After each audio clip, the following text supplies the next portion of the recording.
करतो की त्यांनी आपलं मनोगत व्यक्त करावं.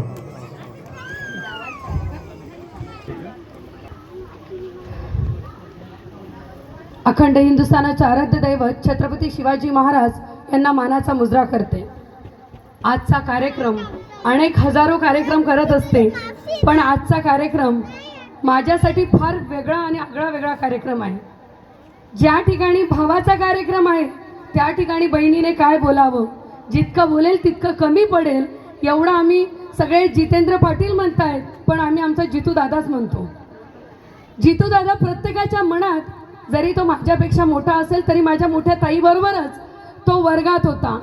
त्याच वेळेला जितू दादाची इच्छा होती देशसेवेची, ती त्याला 10वीत असतानाच आम्ही बघितली होती. आणि आज जितू दादा त्याचा प्रदीर्घ अशी देशसेवा करून आज आपल्या सार्वे गावात परत आलेला आहे.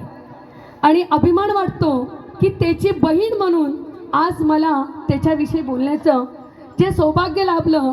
माझ्यासमोरच हनुमानाचं मंदिर आहे. मी भाग्यवान समजते की मी ह्या गावाची लेक पण आहे आणि अशा भावांची बहीण आहे. मी व्यासपीठाला माफी मागेन, पण आमचे जे काका आहेत, आम्ही आबासाहेबच म्हणतो. कसे वडील असावेत, कसे काका असावेत आणि कशा काकू असाव्यात, कशा आईसाहेब असावेत, या दोघांकडे बघून वाटतं. आज खूप म्हणजे सरकारी तारीख असल्यामुळे खूप रिटायरमेंटचे कार्यक्रम होते, पण आबांचा फोन आला होता असं जेव्हा मला वकील साहेबांनी सांगितलं, त्यावेळेला मी म्हटली की कोणाचे हजारो कार्यक्रम असतील तरी मी जाणार नाही, पण रोहिदास आबांचा फोन आलेला आहे म्हणून मी सार्व्यात जाईल म्हणजे जाईल. कारण की मी पदवीधरला उभी होती त्यावेळेला आबांनी, आबांच्या जावयांनी आणि आबांच्या परिवाराने, सार्वे गावाच्या एक एक व्यक्तीने, ज्याला पदवीधर कळत नव्हतं ना, त्या प्रत्येक व्यक्तीने माझ्यासाठी त्याचं जीवन म्हणजे किती पळावं हे या आबांकडे बघून त्यावेळेस वाटलं. आणि मी जितू दादा तुला भाग्यवान समजते की या आबांच्या या ताईंच्या पोटी आपण जन्म घेतला आहे. म्हणून या असे आईवडील ज्यांच्या पोटी आपण जन्म घेऊ ते खरंच भाग्यवान लेकरं असतात. असे आमचे रोहिदास आबा आणि आमच्या ताई. आणि आजच्या कार्यक्रमासाठी आलेले व्यासपीठावर मी रावसाहेब जिबूंना, मला परवाच्याच दिवशी रावसाहेब जिभाऊ गोपालचा फोन आला, साखरपुडा होता वाटतं. मी म्हटली साखरपुड्याला नसेल पण लग्नाला तर नक्कीच येणार आहे. असे आमचे रावसाहेब जिबू आणि मंगेश दादांना पण जन्म देणारे आमचे काका तेवढेच श्रेष्ठ आहेत. त्यांनी वारकरी संप्रदायात विठ्ठल रुक्मिणीसाठी जे पांडुरंगाची सेवा केली म्हणून त्यांना ते फळ म्हणून मंगेश दादाच्या रूपाने मिळालं. पण आम्ही असं म्हणणार नाही की आमच्यामुळे तुम्ही ओळखले जातात, हे आम्ही कधीच म्हणणार नाहीत काकाश्री. तुमच्यामुळे आम्ही ओळखले जातो हेच मी आजच्या दिवशी म्हणेन. आणि नंतर आमचे माऊली तर सगळ्यांसाठीच कायमच हजर आहेत. कधी केव्हाही सांगितलं तरी, त्यांना आवाज दिला तरी तात्या प्रत्येकासाठी पक्षविरहित प्रत्येकासाठी उभे असतात. आणि आमचे प्रमोद बापूसाहेब नेहमी, जरी मी लहान असली तरी त्यांनी मोठ्यांनी प्रमोद बापूंनी नेहमी माझ्यासाठी आशीर्वाद दिले. असे प्रमोद बापू आणि सर्व सन्माननीय व्यासपीठावर विराजमान. माफी मागते, वेळ खूप झाला आहे आणि सगळ्यांचे पंखे, सगळ्यांच्या साड्यांनी हवा घालणं चालू आहे म्हणून वेळ खूप घेणार नाही. नेत्यांच्या हाती माईक आला तर तो काही सुटत नाही, कारण की आम्हाला सवय झालेली असते. पण मी दिलगिरी व्यक्त करते, खूप उष्णता आहे, पण आजचा दिवस आपल्या सगळ्यांसाठी खूप मोठा आहे. म्हणून माझ्यासमोर बसलेल्या माझ्या सर्व आयांना, माझ्या सर्व वडीलधारांना, माझ्या वडिलांना, माझ्या काकांना, माझ्या काकूंना आणि माझ्या वहिनी साहेबांना, माझ्या बहिणींना, माझ्या आत्यांना, सगळ्यांना या शुभांगीचा नमस्कार. आजचा कार्यक्रम देशसेवा करणं मला आत्तापर्यंत जितूभाऊ खूप वाटत होतं की काही नाही, मिलिटरीत गेलं म्हणजे खूप सुखी झालं, कुठेतरी जॉब करायचा आणि सगळ्या फॅसिलिटी मिळवायची असं मला वाटत होतं. पण मी काश्मीरला गेली मागच्या महिन्यात, त्यावेळेला तुमची ती छावणी बघितली आणि तुम्ही जी सर्व्हिस करतात ना, ती सगळ्यात खतरनाक सर्व्हिस. मी तर म्हणेल कलेक्टरपेक्षा तुम्हाला जास्त मान दिला गेला पाहिजे. इतकी भयानक अशी ड्युटी करतायत, म्हणजे ज्या बर्फात आपण हाताने टच करू शकत नाही त्या ठिकाणी हे जवान काम करतात. मला म्हणजे त्यावेळेला सार्व्यातले सगळे माझे भाऊ माझ्या डोळ्यासमोर आले जेव्हा मी ते बघत होती त्यावेळेला, की असे माझे भाऊ तिथे काम करतात. आणि मला त्या गोष्टीचं वाईटही वाटलं, अभिमान पण तितकाच वाटला कारण की मी ज्या ज्या वेळेला जात असते महाराष्ट्रात नेतृत्व करत असताना, मीडियासमोर बोलत असताना मी अभिमानाने सांगते, नितीन दादा, विजू भाऊ, आमचा बबलू दादा, मी सगळ्यांना अभिमानाने सांगत असते की मी त्या भावांची बहीण आहे ज्या गावात सगळ्यात जास्त सैनिक आहेत, त्या गावाची मी मुलगी आहे.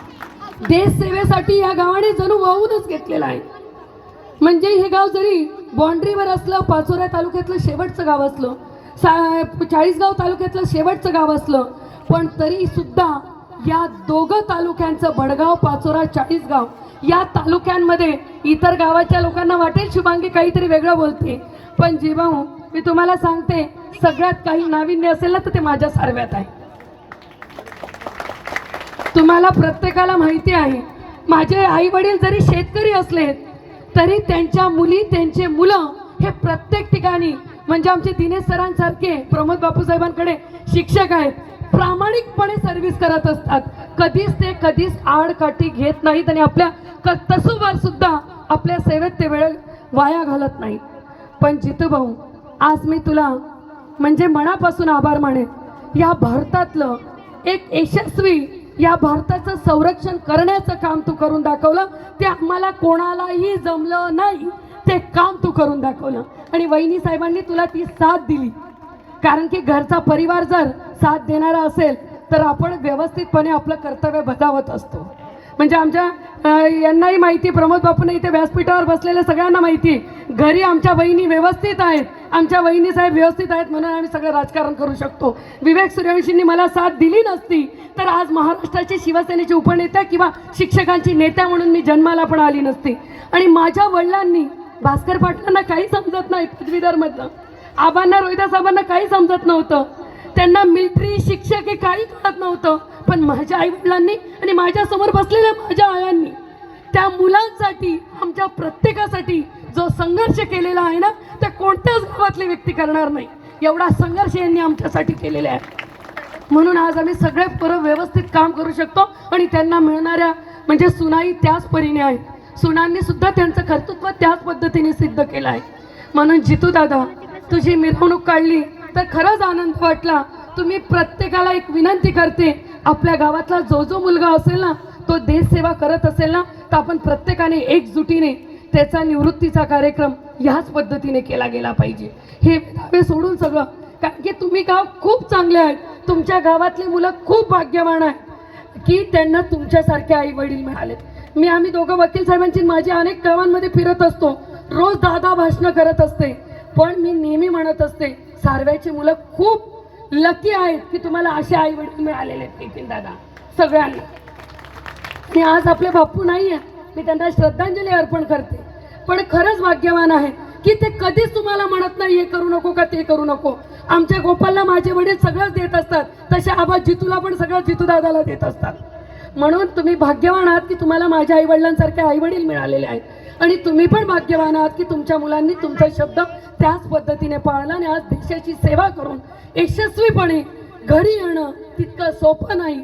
मी तर राज्य शासनाला आणि केंद्र शासनाला हेच म्हणेल, तुम्ही जे 4 वर्ष करतात ना, तुम्ही तर त्यांना 36 वर्ष सुद्धा केलेत ना तरी कमी पडेल, कारण की जो पगार देतात तो खूप कष्टाचा पगार देतात, तुम्ही काही वेगळं देत नाही. कारण की हे लोक आहेत म्हणून आम्ही कुठेतरी सुखाने बसलेलो आहोत. हे लोक बॉर्डरवर राहिले नसते तर आपण कोणीच सुखाने राहू शकलो नसतो. एक आतंकी मध्ये येतो ना तरी लाखो लोकांना मारून घेऊन जातो. मग हे लोक आपल्या जीवाची बाजी करतात आणि मग तिथे ते संरक्षण आपल्याला देतात. म्हणून आपल्या सगळ्या व्यासपीठावर बसलेल्यांना सगळ्यांना विनंती आहे, ज्या ज्या वेळेला सरकार या लोकांवर काही चुकीचं अडगडीत आणत असेल त्यावेळेला आपण सगळ्यांनी एकजुटीने यांच्या मागे उभं राहणं आपलं सगळ्यांचं कर्तव्य आहे. आणि तरच शिवाजी महाराजांना आपण मानाचा मुजरा म्हणू शकतो. हे तुम्हाला त्या निमित्ताने सांगते. आणि बोलण्यासारखं भरपूर आहे. आबासाहेबांना आणि आईसाहेबांना म्हणजे आमच्या काकूंना मी मनापासून धन्यवाद मानेन की आपण मुलाला त्या सेवेसाठी जाऊ दिलं. आणि आपलं मन फार मोठं करावं लागतं त्यावेळेला आपण जाऊ दिलं, म्हणून आज आमच्या जितूभाऊने यशस्वीपणे ती सर्व्हिस निभावली.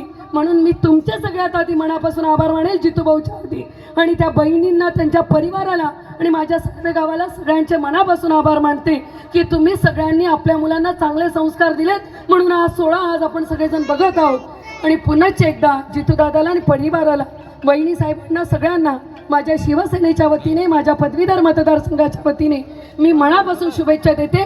आई भगवती चरणी, आई एकविरा चरणी प्रार्थना करते, माझ्या भावाचं पुढील आयुष्य हे सुखाचं, समृद्धीचं, भरभराटीचं आणि आरोग्यदायी जावो आणि त्याला यशस्वीरित्या असंच महाराष्ट्राचं आणि भारताचं नाव त्याने आज रोशन केलं, तेच रोशन त्याच्या हातून होत राहो. त्याने आतापर्यंत देश सेवा केली.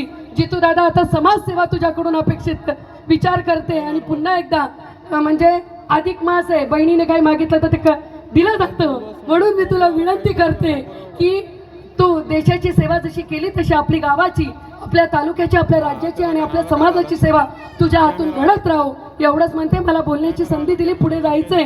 मी मान्यवरांना आणि सगळ्यांना मनापासून आभार न मानता ऋणात राहू इच्छिते.